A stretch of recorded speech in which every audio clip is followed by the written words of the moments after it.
Shalom saudaraku yang dikasihi Tuhan Yesus Kristus.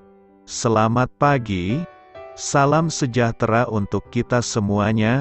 Selamat datang kembali di Renungan Rohani pagi hari ini.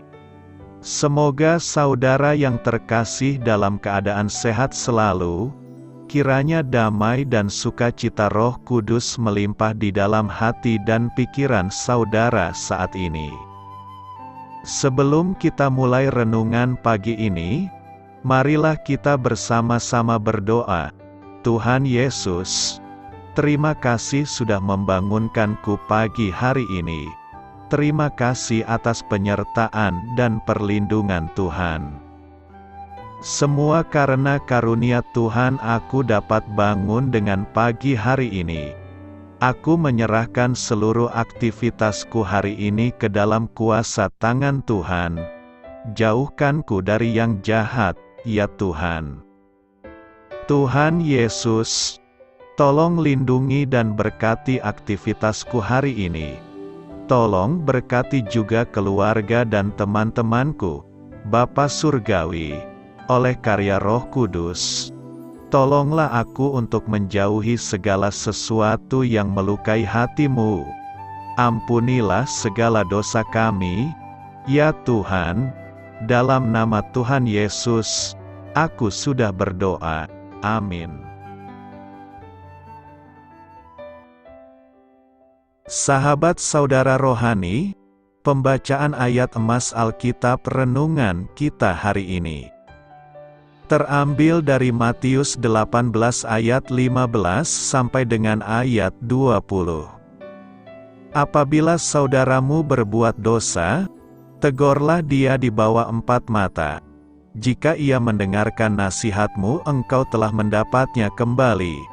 Jika ia tidak mendengarkan engkau, bawalah seorang atau 2 orang lagi, supaya atas keterangan 2 atau 3 orang saksi, perkara itu tidak disangsikan.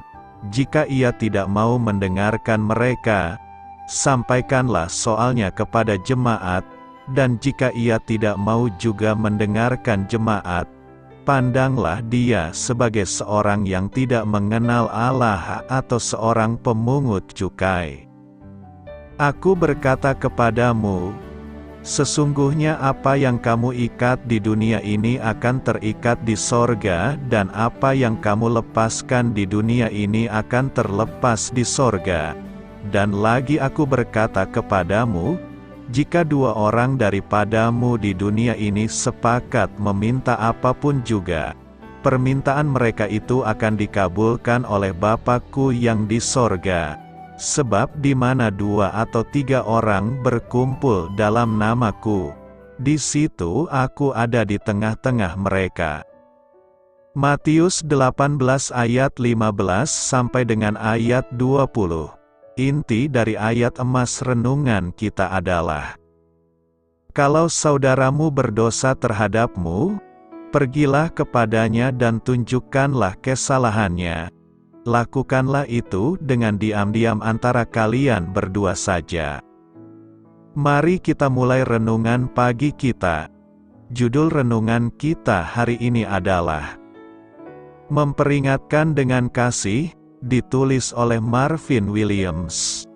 Mari kita mulai kisah inspiratif. Berikut adalah tips liburan. Jika Anda bepergian melewati kota Middleton, Wisconsin, ada baiknya Anda mampir mengunjungi Museum Monster Nasional. Bagi mereka yang menganggap satu jenis monster saja sudah cukup, tempat ini sangat mencengangkan, karena di dalamnya ditampilkan 6.090 jenis monster yang berbeda-beda dari seluruh dunia. Lain lagi di kota McLean, Texas. Di sana Anda mungkin terperanjat menemukan museum kawat berduri, atau mungkin lebih terkejut karena ada orang-orang yang begitu menyukai pagar kawat. Luar biasa sekali hal-hal apa saja yang kita anggap penting dan berharga. Seorang penulis bahkan berkata bahwa menikmati senja di Museum Pisang bukanlah pilihan yang buruk, meski bukan selera semua orang. Kita mungkin menganggap semua museum tadi lucu, tetapi perlu disadari bahwa kita pun membangun museum-museum kita sendiri. Semua itu ada dalam hati kita, tempat kita membanggakan dan mendewakan berhala buatan kita sendiri. Allah telah memerintahkan, "Jangan ada padamu Allah lain di hadapanku," Keluaran 20 ayat 3, dan "Jangan sujud menyembah kepadanya atau beribadah kepadanya." Namun, kita tetap melakukannya, dengan membuat ilah-ilah kita sendiri. Barangkali dalam wujud kekayaan, nafsu, atau kesuksesan atau suatu hal berharga lain yang diam-diam kita puja. Mudah untuk membaca bagian Alkitab tersebut tetapi gagal menangkap maksudnya. Memang, Allah meminta pertanggungjawaban atas museum dosa yang kita ciptakan. Namun, Dia juga berbicara tentang menunjukkan kasih setia kepada beribu-ribu orang, yaitu mereka yang mengasihi Dia. Dia tahu betapa sepelenya museum kita, dan bagaimana kepuasan kita yang sejati hanya ditemukan dalam kasih kita kepadanya. Marilah kita renungkan di dalam hati kita, adakah dosa-dosa yang masih Anda rahasiakan? Bagaimana Anda akan menyerahkannya kepada Allah? Hal ini patut kamu ketahui. Meski susunan katanya tidak sama, Perjanjian Baru mengulangi pengajaran perintah pertama dan kedua, yaitu hanya Allah yang patut disembah. Keluaran 20 ayat 3 sampai dengan ayat 6, ketika Yesus ditanya, "Hukum apa yang terutama?" Dia menjawab, "Hukum yang terutama ialah, dengarlah, hai orang Israel, Tuhan Allah kita, Tuhan itu esa. Kasihilah Tuhan, Allahmu, dengan segenap hatimu dan dengan segenap jiwamu dan dengan segenap akal budimu dan dengan segenap kekuatanmu." Markus 12 ayat 29 sampai dengan ayat 30. Pengajaran Paulus serupa dengan itu. Karena itu, saudara-saudara, demi kemurahan Allah aku menasihatkan kamu, supaya kamu mempersembahkan tubuhmu sebagai persembahan yang hidup, yang kudus dan yang berkenan kepada Allah. Itu adalah ibadahmu yang sejati. Roma 12 ayat 1. Kemurahan dari Allah adalah dasar persembahan kita kepada Allah. Pengajaran Yohanes ringkas tetapi jelas, "Jauhkanlah dirimu dari berhala-berhala." 1 Yohanes 5 ayat 21. Matius 18 ayat 15 berkata, "Apabila saudaramu berbuat dosa, tegurlah dia di bawah 4 mata. Jika ia mendengarkan nasihatmu, engkau telah mendapatnya kembali." Menegur 4 mata merupakan sikap yang bijak agar tidak mempermalukan orang yang melakukan kesalahan. Nasihat Yesus ini memberikan metode yang baik untuk memperbaiki kesalahan orang lain tanpa mempermalukannya. Kata menegur artinya mengekspos atau menunjukkan kesalahan. Dengan kata lain, berarti mengungkapkan dosa atau kesalahan. Teguran, reproof, harus dilakukan ketika dibutuhkan, tidak hanya ketika mudah atau nyaman. Penulis Matius mengajar kita untuk menunjukkan bahwa adalah tugas kita untuk pergi dan menunjukkan atau mengungkapkan kesalahan saudara lelaki atau perempuan kita. Karenanya itu adalah sesuatu yang kita dipanggil untuk lakukan dalam tubuh Kristus. Jika kita merasa bahwa kita sungguh perlu mengucapkan kata-kata untuk mengoreksi, menasihati, atau mendorong serta menyemangati seorang yang kita kasihi, maka bawakanlah dalam doa sebelum kita melakukan pertemuan dengan dia. Dalam doa itu, Kita mohon kepada Tuhan untuk membuka telinga orang itu agar dapat mendengarkan apa yang kita katakan dengan efektif. Kita juga berdoa agar rantai dosa yang membelenggu dirinya dapat dilepas dan dia dapat dibebaskan dari pengaruh apa saja yang berasal dari si jahat. Kita juga harus mempersembahkan dia kepada Allah selagi kita membayangkan bahwa dia sudah disembuhkan dan dibebaskan. Setelah kita berbicara dengan orang itu, maka kita harus berterima kasih penuh syukur kepada Allah untuk rahmat yang telah diberikan kepada kita dan orang itu untuk dapat mendengar apa yang kita katakan dengan hati terbuka. Apapun tanggapan atau reaksi dari orang tersebut, kita tidak pernah boleh kehilangan pengharapan dan kita tidak pernah boleh berhenti mengasihi orang itu. Jika dikombinasikan dengan kuat kuasa Allah yang luar biasa itu, maka kasih kita yang penuh ketekunan akan memenangkan pertempuran ini.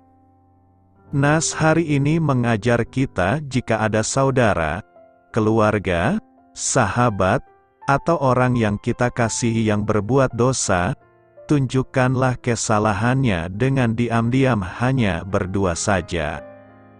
Mengapa? Karena Yesus menghendaki agar saudara, keluarga, sahabat, atau orang yang kita kasihi, yang kita nasihati atau tegur tidak dipermalukan di depan umum. Yesus menghendaki setiap pengikutnya memiliki sikap menghargai semua orang termasuk terhadap saudara yang telah berbuat dosa. Tindakan yang menghargai orang lain dapat berdampak positif. Tindakan yang menasihati saudara secara diam-diam dapat memulihkan bahkan mendatangkan pertobatan. Itulah tindakan kasih yang sesungguhnya. Hari ini, kita diingatkan untuk tidak menegur saudara kita di depan umum. Menegur di depan banyak orang dapat mendatangkan sakit hati. Tindakan dan tutur kata yang mempermalukan dapat membuat nasihat yang diberikan tidak didengar. Sebaliknya, nasihat yang dilakukan diam-diam dengan bahasa yang penuh kasih dapat memulihkan dan mendatangkan sukacita. Karena itu, tegurlah dengan bijak, maka akan menghasilkan pertobatan yang baik. Doa saya menyertai saudara sekalian. Marilah kita menyampaikan doa syafaat. Ya Allah, aku rindu Engkau menjadi pusat hidupku. Tolonglah aku terbebas dari berhala-berhalaku selama ini. Amin. Sampaikan harapan dan permintaan saudara kepada Tuhan.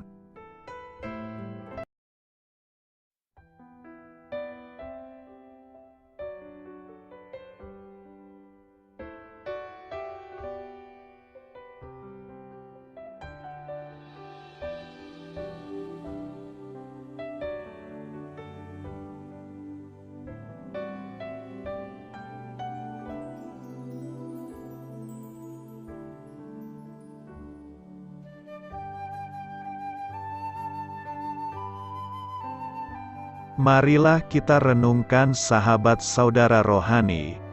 Demikianlah renungan firman Tuhan pagi hari ini. Semoga menjadi berkat dalam hidup kita. Dan sebelum kita memulai segala aktivitas kita pagi hari ini, marilah kita berdoa. Selamat pagi Bapa, malam hari telah berganti pagi. Kehidupan baru telah Engkau berikan kembali bagi kami. Bapa Surgawi, tolonglah aku menyadari kebutuhan orang lain, supaya aku dapat membagikan apa yang telah Engkau berikan kepadaku. Pada saat aku membutuhkan, berilah aku keyakinan bahwa Engkau akan mencukupkanku, melalui orang-orang yang mengasihi-Mu, bukan karena kami pantas atau layak, namun karena kasih karunia-Mu kami boleh ada, sebagaimana kami ada di pagi hari ini. Terima kasih Tuhan, atas kesempatan baru yang telah Tuhan berikan kepada kami. untuk bisa memperbaiki diri agar kami bisa lebih layak di hadapan-Mu. Hari ini kami serahkan semua perkara dan kesulitan yang akan kami lalui ke dalam tangan-Mu. Biarkanlah kami bisa memuliakan-Mu dalam segala aktivitas yang akan kami lakukan. Amin. Biarlah firman Tuhan menjadi pengingat untuk kita semua, bahwa tuntunan dari Roh Kudus akan selalu memberi jalan keluar bagi setiap permasalahan hidup kita, dan memberi kedamaian di hati kita. Sampai jumpa di renungan pagi saudara rohani berikutnya. Kiranya Tuhan selalu memberkati saudara semua hari ini. Amin. Shalom.